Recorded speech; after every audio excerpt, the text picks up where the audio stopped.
మనం చాలా సందర్భాల్లో కొండపిండాకు అని పేరు వింటూ ఉంటాం. అసలు నేను కూడా ఎప్పుడు చాలాసార్లు యూట్యూబ్లో నేను దాని గురించి చూసి ఏంటో అనుకున్నాను. ఇప్పుడు ఈవేళ చూస్తాను ఇక్కడ ఇలా ఒకసారి ఇలాగా వెళ్తూ దారిలో వెళ్తూ ఇలా పట్టుకెళ్తున్నారు. సార్ని అడిగాను, సార్ ఏంటి సార్ ఆ ఆకు ఎందుకు పట్టుకెళ్తున్నారు ఏంటంటే, చూడండి ఈ ఆకు గురించి చెప్పారు. ఈ ఆకు యొక్క ప్రత్యేకత ఏంటంటే చెప్పండి సార్. ఆకుకి మధ్యలో గ్యాప్ ఉంటుంది. ఆకుకి మధ్యలో చూసారు ఇంత గ్యాప్ ఉందన్నమాట.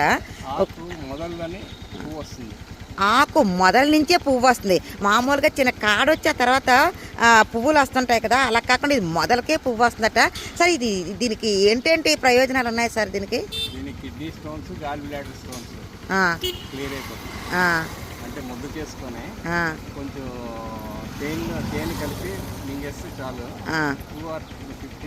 1 వీక్లోని మొత్తం క్లియర్ అయిపోతుంది. ఓకే, తక్కువ మొత్తాదులో అంటే ఏ మొత్తాదులో వాడుతూ ఉండాలి సార్? కొంచెం అంత చిన్న గోళీలా చేసుకొని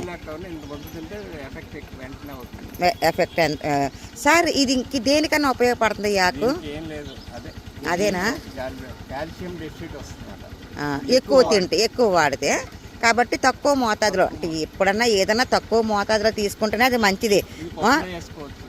ఒకవేళ కూరలా వండుకుంటే పప్పులో కూడా వేసుకొని తినొచ్చా? Okay sir.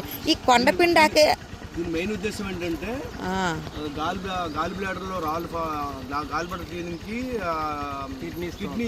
కిడ్నీలో స్టోన్స్ ఫామ్ అయినప్పుడు దీన్ని ఉపయోగించడం వల్ల లక్షలు పోసే బదులు ఓకే మనం కూడా ఆయుర్వేదిక్ షాప్లో దొరుకుతుంది. ఓకే, ఆయుర్వేదిక్ షాప్లో ఈ కొండపిండాకు పౌడర్ కూడా దొరుకుతుంది.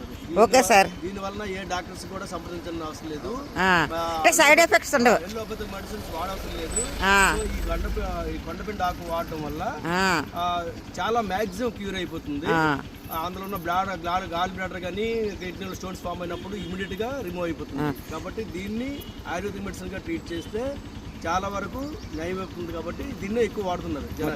సార్ ఇప్పుడు మీరు ఎంత తీసుకువెళ్తున్నారు కదా, ఇదంతా కూడా ఇది ఎక్కడ తెచ్చారు సార్ మీరు? ఏంటి కొండల్లో దొరుకుతుంది, అడవుల దగ్గర కాదు, అదే మన దగ్గర కూడా ఇక్కడ కూడా మన ఊరికి చివర మనకు దొరుకుతుంటది. కానీ పోల్చగలగాలి. ఓకే, అది చెట్టు యువతల పక్క పువ్వు వచ్చి మధ్యలో పువ్వు వస్తుంది, అది వేరు, ఇది వేరు. పోల్చగలగాలి.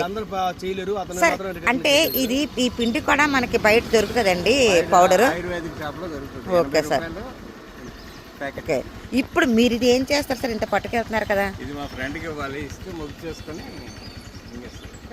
మా బావగారికి గాల్ బ్లాడర్లో 10 mm గాల్ బ్లాడర్ స్టోను ఇంత ఇది ఒక గ్లాసులు మోతాదులు ఇచ్చేసాం. తర్వాత మళ్ళీ హాస్పిటల్కి వెళ్తే మళ్ళీ స్కానింగ్ తీయమన్నారు.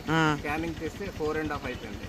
మళ్ళీ ఇంత ముద్దేస్తూ మొత్తం ఫుల్గా క్లియర్ అయిపోయింది. వెరీ గుడ్ సార్, చాలా మంచి విషయం చెప్పారు. నేను దీనికి ఫోటో కూడా తీసుకుంటాను.